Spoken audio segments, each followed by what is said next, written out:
Hello, ladies and gentlemen, boys and girls, people of all ages, sexualities, and identities, and happy Pride Month, each and every one of you. Welcome back to another Doctor Who review.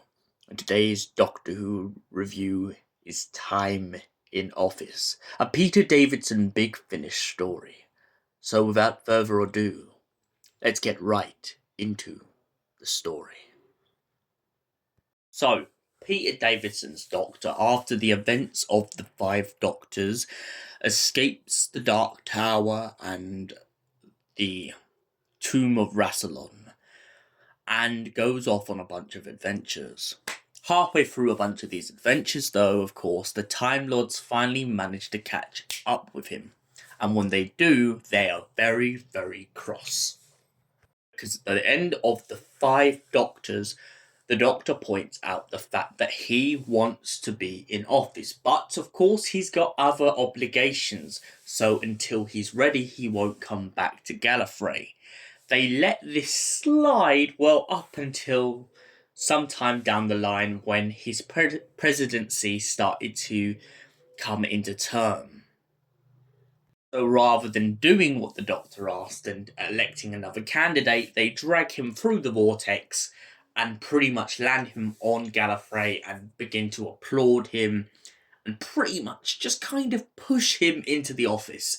They go, "You are president now, here's the seal of Rassilon, here's the robes of Rassilon, here's the robes of Omega, you are the president of the Time Lords."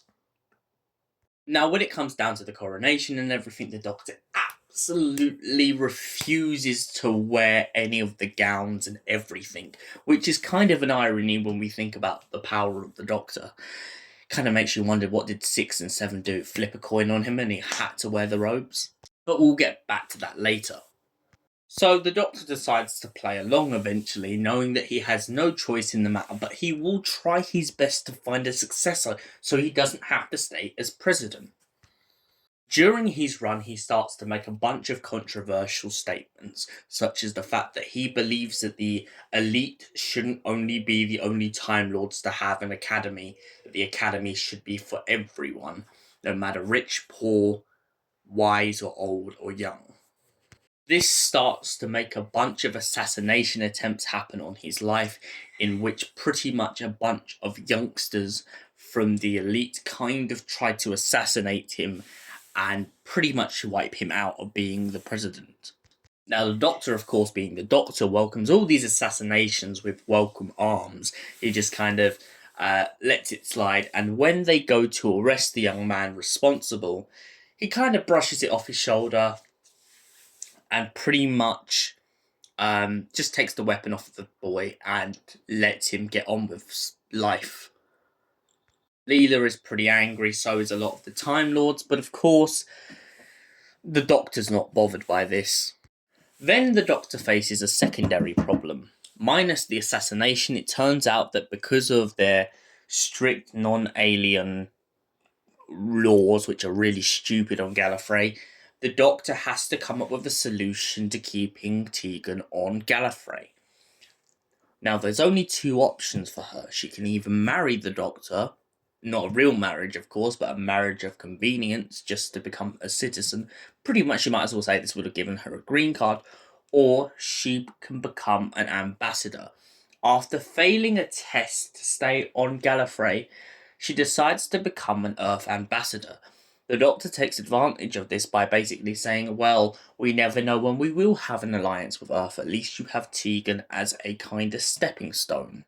Although, after she does become an ambassador, the Doctor completely starts shaking his head, knowing that the power has already gone to Tegan's head when she starts telling her examiner, "You can't call me Tegan anymore, I am ambassador or ma'am."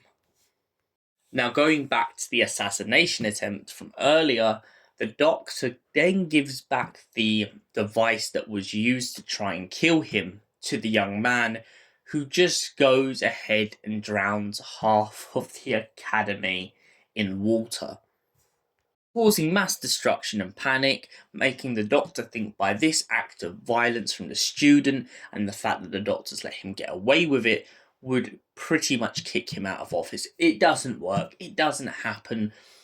But then the Doctor then has to sign off and start working on some construction for new buildings, new architecture. But little does the Doctor know that this new architecture that is being built is secretly a TARDIS. Yes, it turns out that a bunch of followers of the Doctor who believe in what he said at a trial once would like Gallifrey to have the power to pretty much intervene in all of the history of the whole entire universe. The Doctor plays along with them at first, pointing out that maybe he would agree to have a giant capital TARDIS, but then he plays it back on them when he puts Beethoven's Fifth into the TARDIS's dematerialization, letting the capital go off into the middle of nowhere doing who knows what.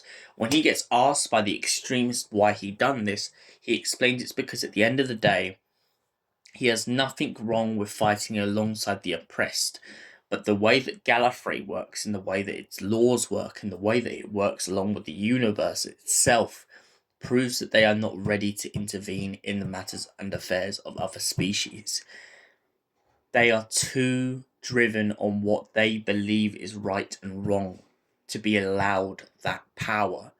And if they did, they would become no better than the oppressors themselves. They would become the dictators of the universe, even though they already sort of are.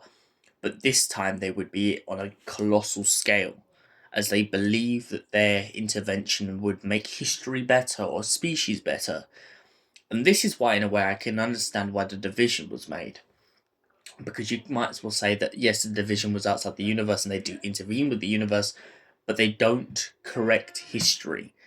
And that was the problem with the meddling monk. Is the meddling monk is another case of someone who went into history using his Time Lord knowledge, but whereas the Doctor may go into history, they're very careful on what stones they tread.